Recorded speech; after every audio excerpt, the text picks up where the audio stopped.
নমস্কার, ইভিএম নিউজে আপনাদের সকলকে স্বাগত। আমি রত্না রয়েছি আপনাদের সঙ্গে।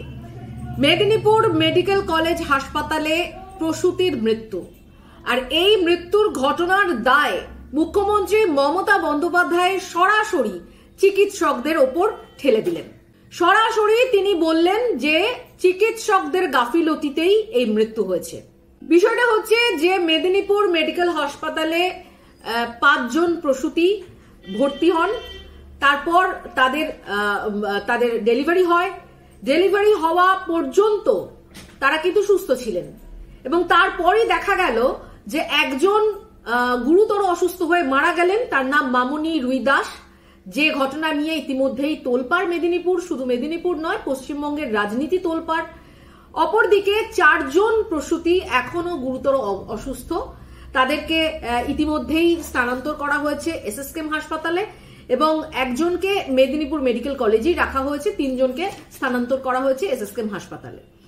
আর এই ঘটনার দায় সম্পূর্ণটাই মুখ্যমন্ত্রী মমতা বন্দ্যোপাধ্যায় আজ নবান্ন থেকে সাংবাদিক সম্মেলন করে সরাসরি দায় ঠেলে দিলেন যে সিনিয়র চিকিৎসকরা উপস্থিত ছিলেন না অপারেশন থিয়েটারে, তার জন্যই বিভিন্ন রকম গাফিলতি হয়েছে, তার জন্যই এই দুর্ঘটনা ঘটেছে।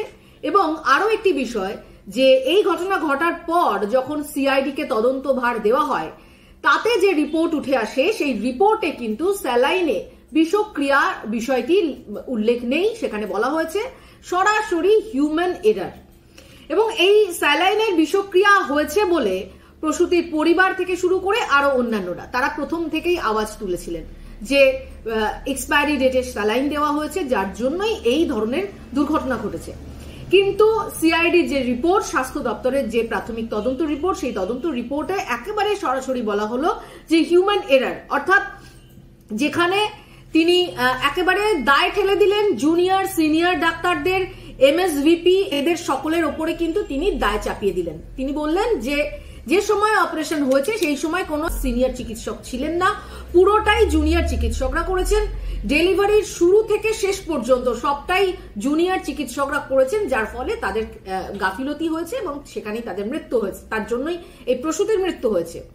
কিন্তু বিষয়টা হচ্ছে যে এই যে ঘটনা, এই ঘটনা আজকের নতুন নয়, যেহেতু এই ঘটনাটি সবার সামনে চলে এসেছে এবং মামনি রুই দাস, তাদের পরিবারের লোকজন ভীষণভাবে সেখানে বিক্ষোভ জানিয়েছে, যার ফলে এই ঘটনাটি সামনে এসেছে। কিন্তু এই যে প্রসূতির মৃত্যু, গাফিলতিতে মৃত্যু, এটা কিন্তু রোজকার ঘটনা।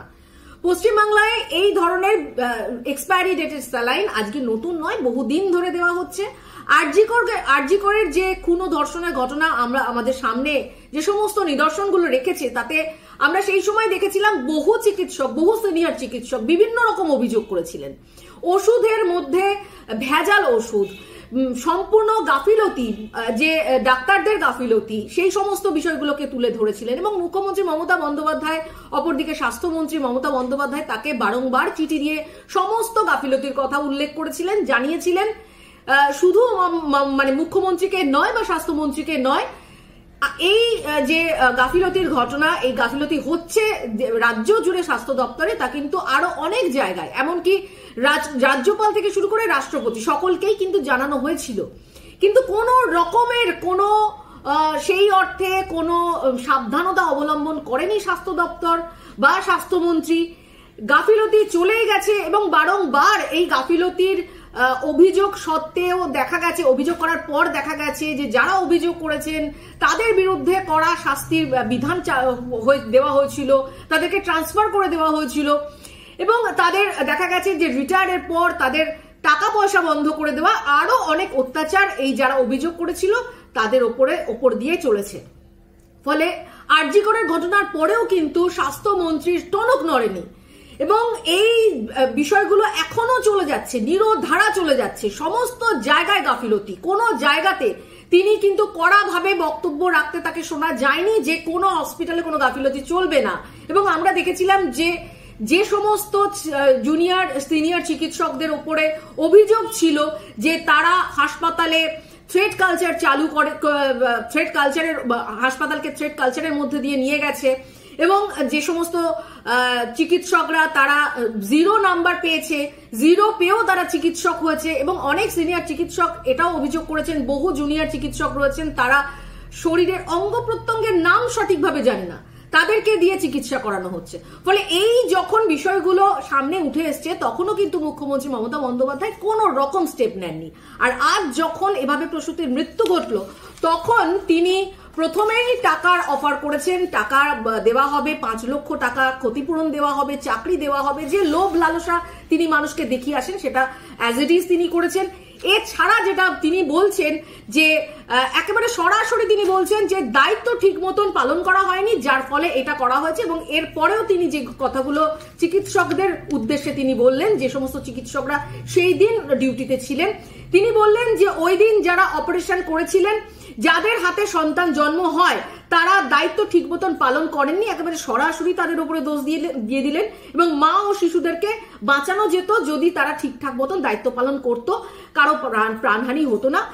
এটা অত্যন্ত দুঃখজনক বিষয় যে সামান্য কথাগুলো বলার পর তিনি এটা বোঝাতে চাইলেন যে তার দপ্তরের কোনো দোষ নেই, তার নিজের কোনো দায়িত্ব নেই, তিনি একজন স্বাস্থ্যমন্ত্রী, অথচ সমস্ত দায়িত্বটাই কিন্তু চিকিৎসকদের।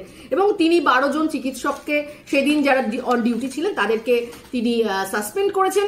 অপরদিকে অভিষেক বন্দ্যোপাধ্যায় তিনিও কিন্তু বলেছেন যে স্যালাইন কাণ্ডে প্রসূতির মৃত্যু দুঃখজনক, কেউ দোষী সাব্যস্ত হলে বা দোষী প্রমাণিত হলে কড়া ব্যবস্থা নেওয়া হবে, কারোর গাফিলতিতে এটা হলে তাকেও কিন্তু তার বিরুদ্ধেও কিন্তু কড়া শাস্তির ব্যবস্থা করা হবে।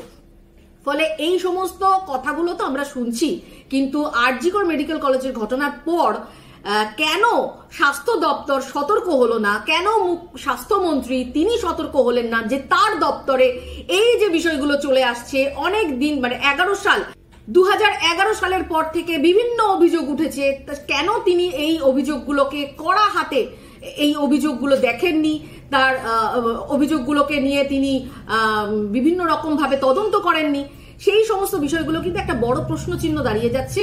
এবং আজ তাদের এই বক্তব্য থেকে এটা প্রমাণিত হচ্ছে যে তাদের কোনো দায়িত্ব নেই, তাদের কোনো দায়িত্ব, পুরো বিষয়টিতে দায়িত্ব কিন্তু তারা দেখাচ্ছে না, সবটাই গাফিলতির ওপর দিয়ে চালিয়ে দেওয়া হচ্ছে। ফলে আগামী দিন আমরা সেদিকে নজর রাখবো যে আরো কোন কোন বিষয়গুলো, এই স্বাস্থ্য দপ্তরের গাফিলতিগুলো আরো কোন কোন বিষয় সামনে উঠে আসে।